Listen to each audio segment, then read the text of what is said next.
Comienza el tiempo de las entrevistas de actualidad. Para ello, en este plato contamos hoy con José Miguel Ayerza, un guetorrí. Buenos días, Egunon. ¿Está roto el diálogo social? Bueno, en este momento digamos que está en suspenso, ¿no? Este país, con la situación económica que estamos atravesando, lo que sí necesita en cualquier caso son grandes acuerdos, y yo creo que hay que pedir a todos, a los empresarios, a los sindicatos, a las fuerzas políticas, que nos sentemos y seamos capaces de acordar, porque realmente estamos en una, como decía este fin de semana nuestro presidente, estamos en una situación de emergencia. Pero, como usted decía, José, Pello Guibelalde aseguraba que estamos en estado de emergencia y no podemos seguir con la confrontación. Es exactamente lo que decía usted ahora, pero ¿cómo se puede salir de esa confrontación si hasta ahora no se ha conseguido? Bueno, lo que hace falta es voluntad de acordar. Lo venimos diciendo estas últimas semanas. Hay un sindicato, que es el sindicato mayoritario ELA, que tiene una premisa que es la confrontación. Lo acordaron ellos como estrategia en el año 2000 y lo están poniendo en la práctica, y eso está dando lugar a que es imposible, en este caso, llegar a acuerdos con este sindicato, puesto que ellos, incluso a nivel privado, nos han manifestado que en ningún caso llegarían a ningún tipo de acuerdo de carácter colectivo con los representantes empresariales. Evidentemente, con esa premisa difícilmente podemos acordar. Por tanto, lo que tenemos que hacer es un llamamiento a todos, incluido lógicamente al sindicato ELA, para encontrar espacios de encuentro para poder realmente sacar a este país, como decíamos, de esa situación de emergencia. Sin embargo, desde los sindicatos afirman que los que están de alguna manera enrocados también en las posturas es la patronal. ¿Qué diría usted ante eso? Pues repito, yo creo que son dos cuestiones diferentes. Una es el planteamiento que está haciendo el sindicato ELA, que como premisa no quiere acordar. Eso lo tienen establecido ellos como estrategia, la estrategia de la confrontación, y luego estarían los sindicatos que quieren acordar. Lo que tendremos que intentar es llegar a acuerdos con aquellos que verdaderamente muestren una voluntad de acuerdo. Y yo creo que es importante que la sociedad en general y los trabajadores en particular conozcan la estrategia, en este caso del sindicato ELA, esa estrategia de confrontación que hace lógicamente imposible llegar a ningún tipo de acuerdo. Pero nosotros reiteramos una vez más nuestra voluntad para sentarnos cuantas horas haga falta y cuantos días hagan falta para llegar a esos acuerdos que, repito, son imprescindibles. El pasado jueves veíamos esa huelga general que se había convocado, una huelga general que volvía a dejar clara esa confrontación de la que estamos hablando. ¿Cómo valora el transcurso de la huelga? Bueno, si nos atenemos a los datos, lo que es evidente es que una gran mayoría de los trabajadores vascos acudió a su puesto de trabajo. Nosotros solemos mencionar en más de una ocasión la cultura del acuerdo y de la no confrontación de otros países y de los sindicatos de otros países, sobre todo del norte de Europa. Hace precisamente muy pocas fechas salía publicado un informe de la Escuela de Negocios IMD de Suiza, donde analizaban la competitividad de los distintos países. En ese ranking de competitividad, España aparecía en el puesto 45, pero si nos fijamos en el top 10, en los 10 principales países, además de Estados Unidos, que estaba liderando la lista, teníamos a países como Suiza, Suecia, Noruega, Alemania, y uno de los factores de competitividad que destacaba ese informe era precisamente la cohesión social, la capacidad de llegar a acuerdos, y lo mismo sucede con otro informe de la OCDE que relaciona la capacidad de llegar a acuerdos, la cohesión social, el diálogo social y el desempleo. En aquellos países en los que efectivamente hay un mayor diálogo social, un mayor número de acuerdos, el desempleo es menor. Y podemos citar otra vez a Suecia, Suiza, Austria, Dinamarca, Alemania, etc. Por tanto, es evidente que nuestra principal debilidad es esa cultura de la confrontación y el no, en este caso, analizar y estudiar la empresa como el lugar de encuentro y allá donde realmente se generan los puestos de trabajo. En el día después de la huelga, Arantza Tapia también hablaba de la necesidad de acabar con ese modelo de confrontación. Ella hablaba de cambiar de modelo y defendía el modelo de la cogestión. No sé si nos podría explicar mejor, porque sí que Adegi presentó este modelo hace un año, entraremos también en eso, pero para que la gente entienda mejor qué es el modelo de la cogestión. Bueno, nosotros lo que venimos trabajando desde hace ya casi prácticamente 5 años, aunque formalmente hicimos una propuesta a los sindicatos hace año y medio, 2 años, en lo que es la cultura de la flexiseguridad. Precisamente una cultura que emana de los países del norte de Europa. Precisamente Dinamarca fue uno de los principales impulsores de la flexiseguridad, y el principio de la flexiseguridad se basa básicamente en otorgarle a la empresa la flexibilidad suficiente para adaptarse a las circunstancias en las que en cada momento se encuentre la actividad empresarial, a cambio de garantizar la empleabilidad de las personas a través de la formación y a través de unas políticas de intermediación que permita que las personas, en caso en que tengan que estar porque no hay actividad en desempleo, puedan reincorporarse rápidamente al mercado de trabajo con unas prestaciones generosas, de manera que no pierdan poder adquisitivo en esas transiciones entre empleo y empleo. Bien, probablemente no podamos trasladarlo miméticamente a Euskadi, pero tenemos instrumentos suficientes para poder desarrollar nuestro propio modelo de cogestión, que ahora la consejera de Competitividad pues, pone también encima de la mesa, y compartimos con ella esa necesidad de ahondar en esos modelos. Pero Adegi lo viene haciendo ya desde hace unos cuantos años. Somos verdaderos convencidos de la participación de las personas en las organizaciones, ya sea en la toma de decisiones, ya sea en la participación de beneficios o incluso, ¿por qué no?, en la toma de participación en el capital. Pero para eso, repito, lo que hace falta es voluntad de las partes. ¿Y ese modelo guarda algún parecido con el modelo de las cooperativas? Bueno, sí tiene evidentemente muchas semejanzas con el modelo cooperativo desde el punto de vista, sobre todo, de la flexibilidad y de esa capacidad de adaptación. De hecho, estamos viendo cómo en estos momentos de dura crisis son las cooperativas las que están reduciendo salarios, modificando de alguna manera la organización interna de sus empresas para adaptarse a esta nueva situación, e incluso tomando ese tipo de medidas vemos que también tienen dificultades para seguir adelante. Por tanto, es imprescindible que también en la empresa privada, en las empresas de capital tradicional, podamos ir incorporando esas pautas, esos modelos de mayor flexibilidad, ¿no? Sin embargo, Pello Guibelalde ayer mismo, también en esa misma entrevista, al preguntarle sobre el modelo de la cogestión, le decía que no es muy optimista ante su posible implantación, porque, como usted acaba de afirmar, hace casi 2 años ustedes plantearon esa propuesta a los sindicatos y la respuesta fue un no rotundo.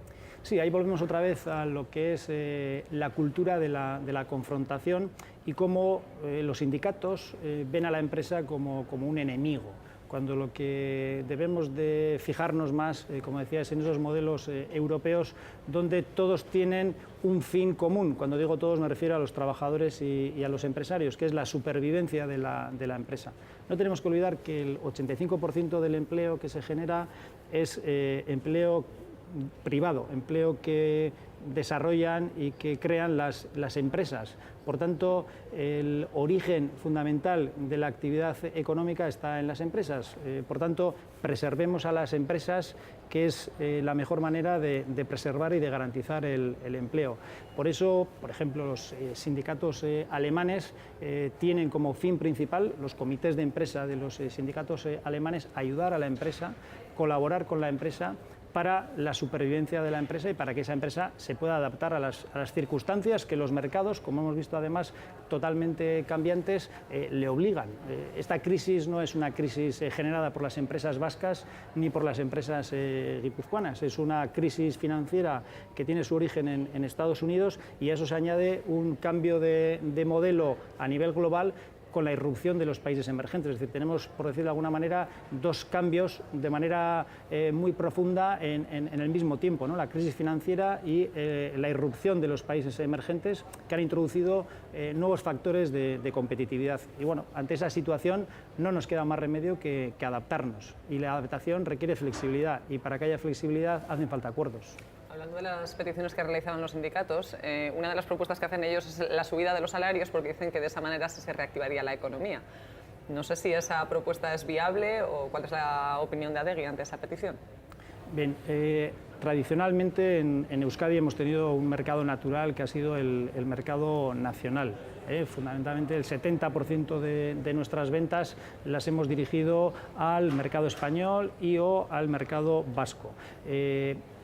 ha caído de una manera importante esa actividad a nivel nacional. Ahí tenemos los datos y la profundidad de la crisis que está sufriendo España en su conjunto. Por tanto, el reto es abordar mercados exteriores y en ese reto es fundamental la mejora de la competitividad. Es decir, ¿qué quiere decir competitividad? Pues en definitiva, poder colocar nuestros productos en el mercado frente a los productos de la competencia. ¿Y cómo se logra eso? O bien somos capaces de generar y crear productos de alto valor añadido, productos diferentes, o tenemos que decantarnos por productos de bajo coste. Evidentemente, nuestros costes salariales, nuestra estructura de costes no nos permite ser un país de bajo coste, lo era España en los 60 y en los 70, por tanto tenemos que optar por productos de alto valor añadido, de alto contenido tecnológico, de alto contenido de conocimiento. Eso da lugar a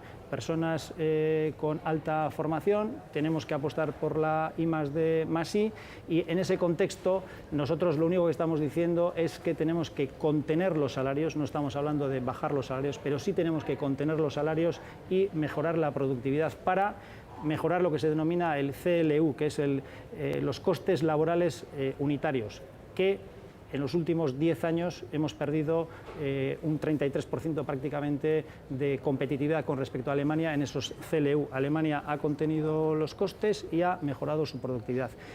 Es algo que nosotros no hemos hecho y ahora tenemos que hacer. Tenemos ahí unos deberes, tenemos unos retos y, repito, el mercado es el que marca las pautas en cuanto a si tu producto es aceptado o no es aceptado. Voy a seguir haciendo referencia a esa situación de confrontación con los sindicatos porque el 7 de julio acaba el plazo para negociar los convenios colectivos. No sé qué va a pasar a partir del 8 de julio. Bien, el 8 de julio lo que sucederá es que si hay acuerdo tendremos unos convenios colectivos, que hay que decir que yo creo que también es algo que quizás no llega a la sociedad en general, puesto que nos centramos probablemente en la discusión y en el conflicto, probablemente esa es la referencia principal, pero yo creo que es importante que vayamos al fondo de la cuestión. El fondo de la cuestión es por qué no hay acuerdo. Y el no acuerdo en este momento está en que nosotros lo que estamos ofreciendo a los trabajadores, en definitiva, es el mantenimiento de las actuales condiciones. Cuando los sindicatos dicen que el 8 de julio el gran riesgo está en la pérdida de esas condiciones si no hay acuerdo, pues precisamente nosotros lo que estamos ofreciendo es prácticamente una fotocopia de los acuerdos actuales. Y ante eso los sindicatos están negando a firmar, es decir, que están de alguna manera poniendo en riesgo, en este caso, las condiciones de los trabajadores con esa no firma. El 8 de julio, ¿qué es lo que va a suceder? Pues si finalmente no hay un acuerdo en este contexto que estoy describiendo, serán las empresas, o bien, si hay un convenio de carácter superior, como puede ser el estatal, en el caso de que desaparezca el provincial, la referencia será el convenio estatal, y si no hubiere convenio estatal, la referencia será el Estatuto de los Trabajadores. Pero en cualquier caso, los empresarios, en ese contexto que decíamos de mejora de su competitividad, lo que requieren es personas formadas, personas comprometidas, personas alineadas con los intereses de la empresa. Evidentemente, nadie va a hacer ninguna tontería el 8 de julio. Si queremos realmente sacar esta situación adelante, lo vamos a tener que hacer con las personas de las organizaciones. Por tanto, los empresarios, como siempre lo han hecho, van a seguir cuidando a sus personas. En Madrid, los sindicatos y la patronal sí han llegado a un acuerdo en este extremo. ¿Por qué haya sido posible el acuerdo? Bueno, en Madrid lo único que se ha producido es una recomendación a que se acuerde. Algo que nosotros aquí lo estamos haciendo de facto, es decir, nosotros estamos ofreciendo el acuerdo. Porque mire, pudiera darse la circunstancia en la cual nosotros no hiciésemos ningún tipo de ofrecimiento para aprovecharnos de la supuesta ventaja que ofrece la desaparición de los convenios, pero esto no es así. Nosotros estamos poniendo encima de la mesa el mantenimiento de las actuales condiciones de los trabajadores de Guipúzcoa en este caso. En todo caso, sí que parece que sindicato y patronal han conseguido acercarse de alguna manera. Repito, el acercamiento no deja de ser una recomendación a la negociación y nosotros vamos a seguir negociando, nosotros estamos abiertos a la negociación, pero la negociación lo que no puede hacer es poner en cuestión la competitividad de las empresas y la viabilidad de las empresas. Lo que decía antes, el 85% del empleo se genera en las empresas. Si cerramos una empresa, creamos desempleo y, por tanto, el fin último, el principal, debe de ser el mantenimiento de la viabilidad de las empresas. Y eso nos lleva a que, evidentemente, en función de las circunstancias de cada empresa, se tengan que tomar decisiones que en algunos momentos puede dar lugar a modificar la organización de la empresa, a modificar salarios, ¿por qué no?, y a tomar decisiones que probablemente no sean muy agradables en el corto plazo, pero que nos garanticen la viabilidad de la empresa en el largo plazo.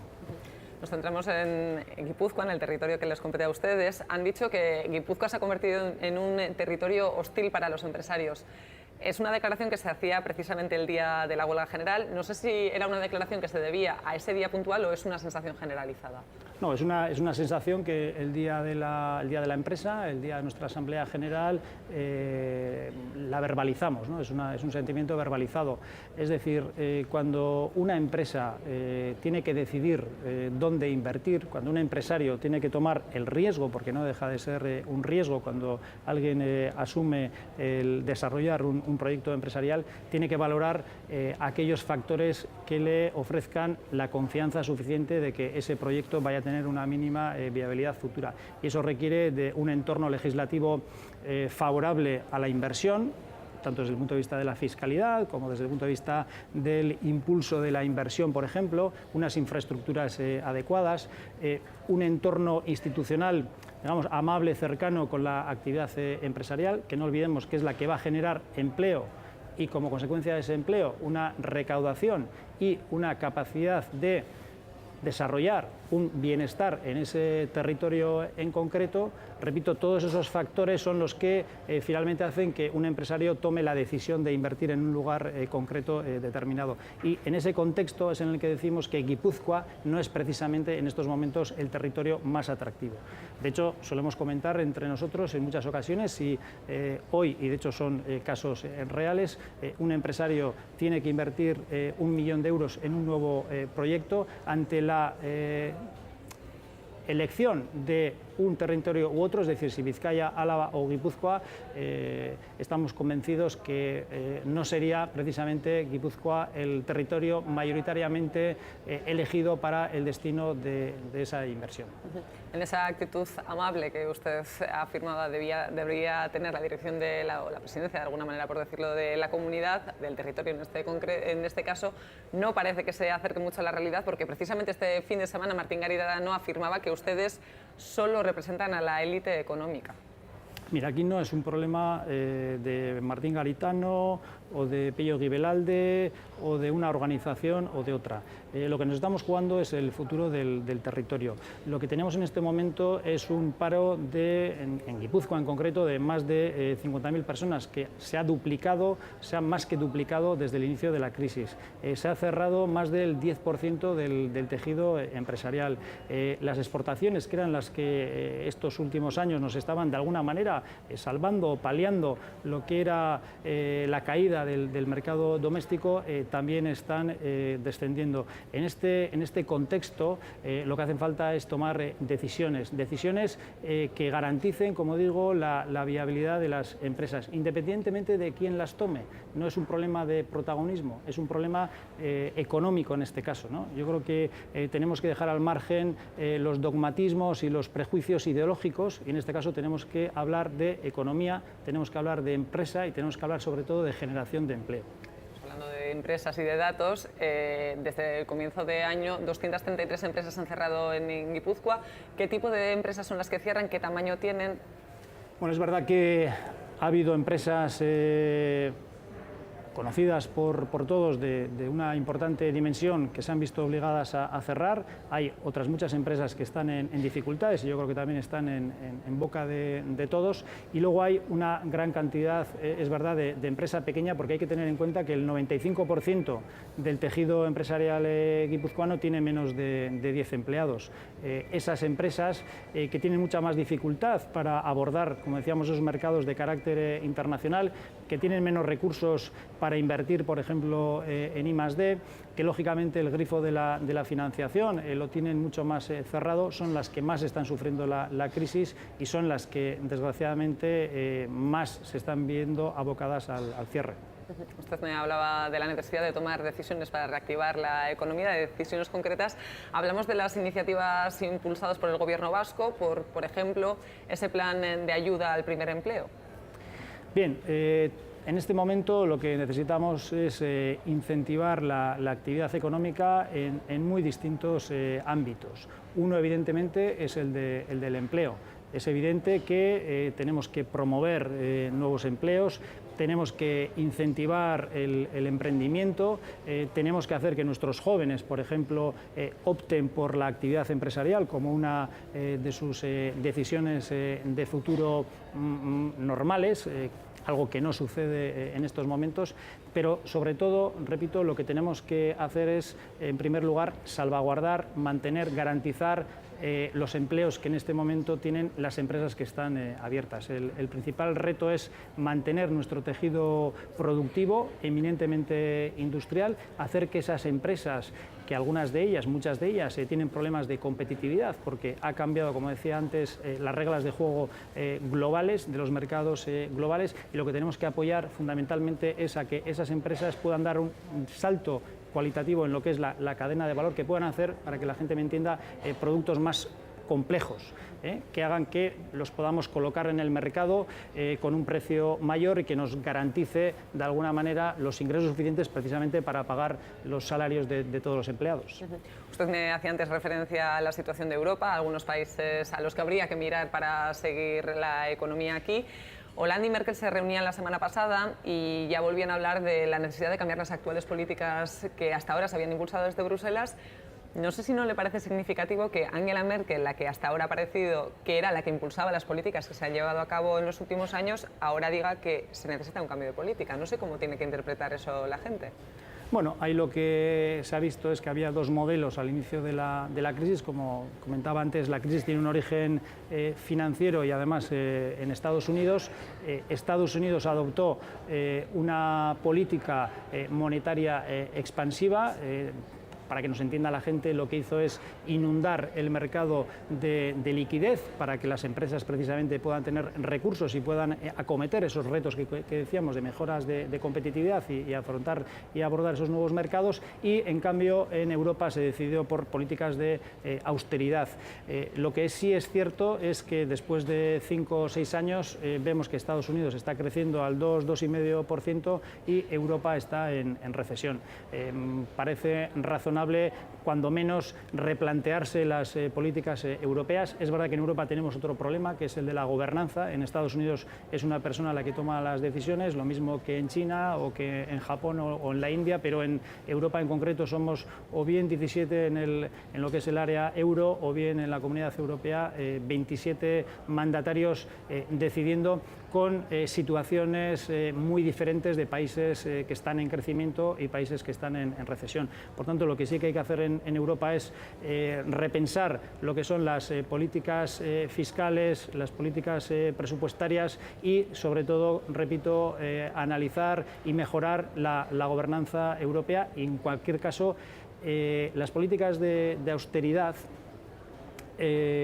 no han sido la panacea, pero sí es cierto que los déficits que están soportando determinados países también hay que corregirlos. Por tanto, habrá que combinar políticas de austeridad, es decir, lo que no podemos tampoco es mantener un sistema en el que el gasto es superior al ingreso.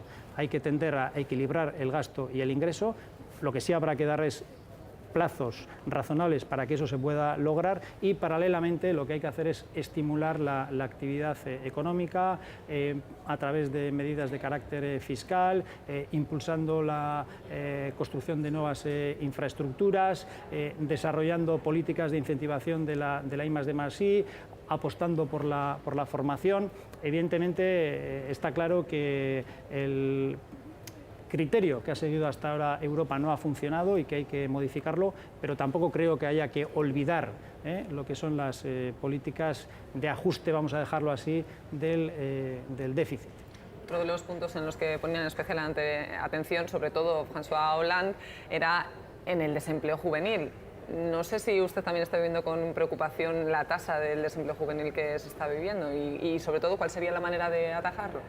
Sin duda, es la peor consecuencia de esta crisis. En Euskadi en concreto tenemos una tasa de desempleo juvenil del 47%, que es inasumible e inadmisible para el futuro de nuestro país, porque si los jóvenes no conseguimos incorporarlos al mercado de trabajo, nos estamos jugando el futuro de nuestros hijos y el futuro del desarrollo que decíamos antes requiere el país en este nuevo entorno competitivo. Por tanto, todas las medidas que pongamos en marcha tendentes a que esos jóvenes se incorporen al mercado de trabajo serán pocas, y ahí tenemos que poner todos el máximo esfuerzo para flexibilizar también precisamente las fórmulas y para permitir y hacer atractivo también para el empresario el contratar a los jóvenes. Yo recuerdo que cuando empecé mi actividad empresarial, hace ya unos cuantos años, el reto principal de todos nosotros era iniciarse en una actividad profesional. En estos momentos parece que se está poniendo mayor énfasis en el salario, en las condiciones que tienen que ser las mismas que aquellos que ya llevan pues trabajando un largo tiempo en las compañías. Ahí hay una rigidez en la contratación que yo creo que habría que analizar, que habría que estudiar y que habría que, sin duda alguna, estimular la incorporación de los jóvenes con fórmulas, como digo, mucho más flexibles, que hagan atractivo para el empresario la contratación y atractivo también para el joven el iniciarse en una actividad profesional. Y en esa línea, ¿qué opinión le merece la decisión de esa especie de Erasmus para los trabajadores? Repito, a los jóvenes trabajadores. Todo lo que sean elementos que permitan, de un modo u otro, como puede ser, por ejemplo, el plan del gobierno vasco, en este caso, en materia de formación profesional, todo lo que son los programas de alternancia, lo que se denomina la formación dual, donde los trabajadores de la formación, o los estudiantes, mejor dicho, de la formación profesional, a la vez que estudian, trabajan, lo que tradicionalmente y siempre se ha conocido como los aprendices. Ese tipo de fórmulas son las que debemos impulsar. Yo creo que además el gobierno vasco es muy sensible a ello y estoy convencido que con la buena voluntad de todos vamos a conseguir poco a poco ir poniendo coto a esta, como digo, lacra que es el desempleo juvenil. Llevamos más de 25 minutos de conversación, apenas nos quedan 5 minutos, así que le quiero preguntar sobre la reforma fiscal, que es otro de los temas de los que tanto se está hablando. ¿Cuál sería la reforma fiscal que gustaría, por lo menos, a Adegi? Pues vamos a mirar otra vez al norte de Europa, ¿no? El análisis de fondo es dónde se genera la riqueza, ¿no? Cuál es el modo de generación de la riqueza. Y antes lo decía, el 85% del empleo se genera en las empresas.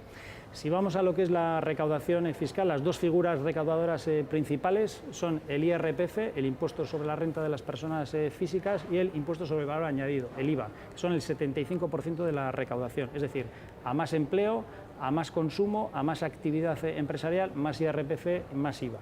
Y esa recaudación es la que se utiliza para las políticas de educación, para las políticas sanitarias o para las políticas de carácter social. En consecuencia, a más empresa, más empleo y más recaudación.